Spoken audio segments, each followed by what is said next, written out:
The Roman Empire was famous for its powerful leaders and great wealth, but not everyone was rich. The poor people, the plebeians, who have mostly been ignored in the history books, made up the majority of the population. They were the faceless many who ploughed the fields and worked in the shops. They also built the roads and some of the magnificent buildings that can still be seen today. So let's travel back in time and take a look at some of those people, the farmers, the peasants, and the slaves for whom poverty was a daily reality. Welcome to the Roman Empire.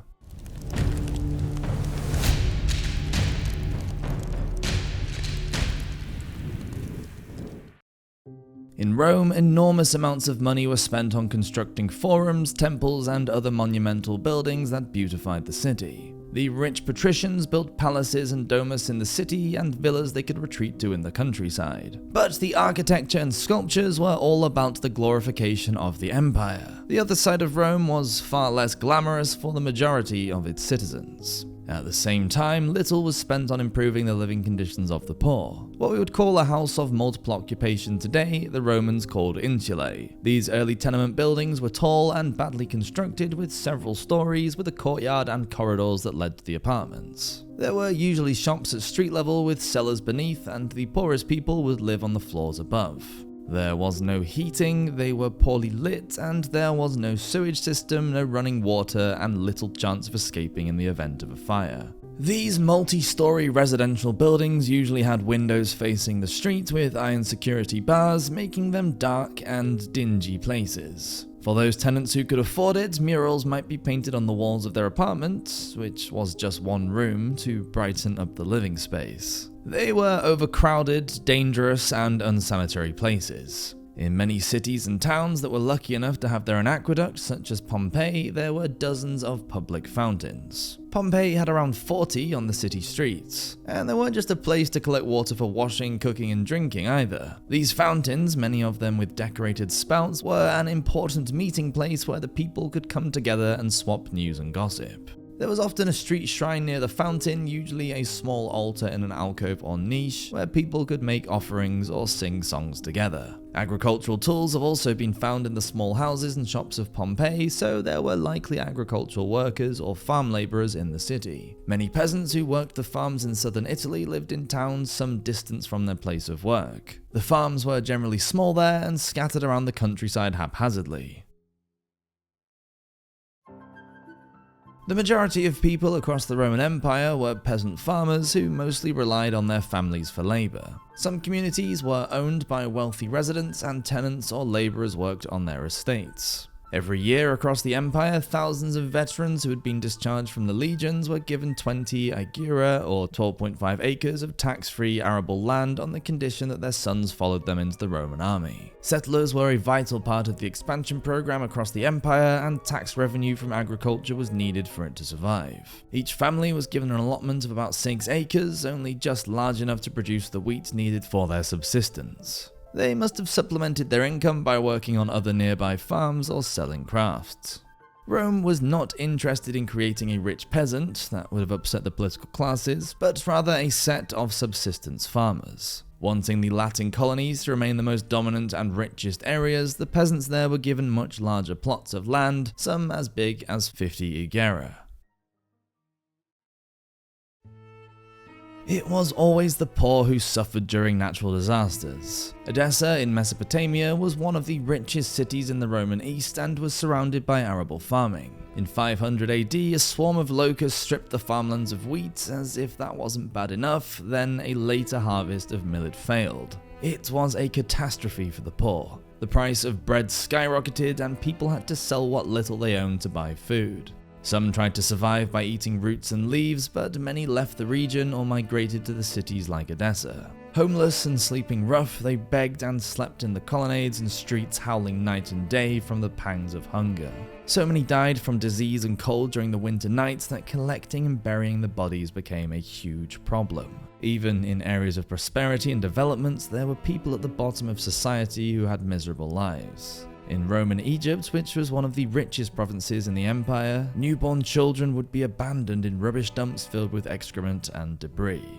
These dung children, as they became known, were often left there to die because their pitiful parents could not afford to feed them. Many of the engineering marvels that we still admire today were built on the backs of slaves and the poor. In Egypt and Africa, agricultural slavery was practically non-existent, although they were exploited by the empire in other ways. The pillars of the Pantheon in Rome were hewn out of granite rock from the Egyptian desert by convicts and slaves forced to work in harsh and bleak conditions. One witness from the 1st century BC stated that, quote, "The slaves who work in the mines wear out their bodies day and night, dying in large numbers because of the exceptional hardship they endure." The Roman statesman and lawyer Marcus Tullius Cicero referred to the plebs as, quote, "an invidious multitude." In the eyes of the wealthy and educated elites, the lower classes were seen as vulgar and not even Roman at all. To those Romans that he considered civilized and virtuous citizens, however, he described them as masters of the world. By the reign of Augustus at the beginning of the 1st century AD, around 1 million people were living in Rome. Many of them immigrants, as with each great military victory, vast numbers of slaves were imported into Italy. There was also an increase in financial inequality as the rich owned more and more land, pushing the Italian peasants out of the rural areas. This meant an influx of poor people into the towns and cities. Rome was inundated with these economic migrants who arrived from across the empire throughout the first 3 centuries. The poet and satirist Juvenal, along with most of the Roman elites, hated the new settlers from Syria, describing them as, quote, "the shit from the river Orontis flowing into the Tiber." Many of these migrants took up residence in the packed tenement buildings. Some even huddled beneath the bridges or in the northern area of Rome in the parkland of Campus Martius, where there was a refugee camp. Roman elites would not let these plebs forget their place in society and referred to them as foreigners.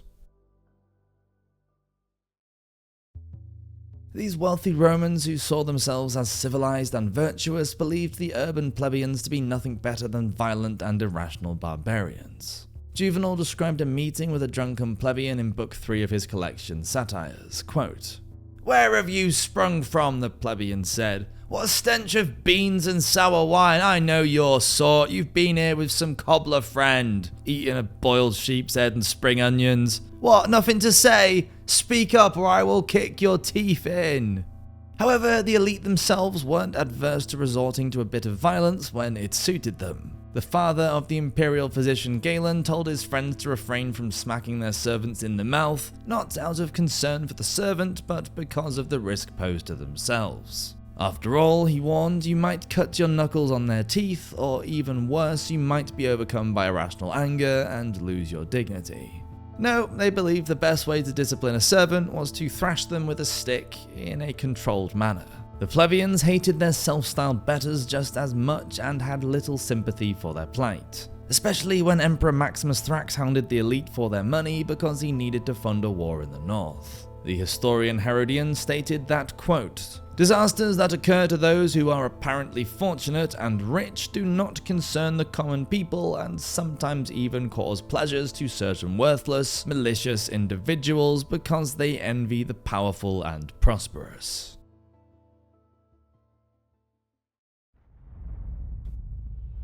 One plebeian alone could do little to resist the bullying of the elites, but together as a mob they were able to make their objections heard. Wheat and barley were essential cereals, and in Rome much of this had to be imported. Any rumors of poor harvests across the empire caused riots in the capital. In smaller towns, governors or the local elite would take the brunt of the violence, often with arson or stoning attacks. In the capital, it was down to the emperor's bodyguards, the Praetorian Guard, to stop the rioters. During the year of the 6 emperors in 238 AD, Rome was razed to the ground during a fight between the soldiers and the plebs. Herodian explained that both sides exploited the disorder to attack the elite, stating that, quote, "The entire possessions of some rich men were looted by criminals and the lower class, who mixed with the soldiers in order to accomplish just this." With every elite Roman man able to use his slave as he might wish, and most rich households having wall-to-wall slaves of both sexes, it's sadly no surprise that coercion and rape often occurred.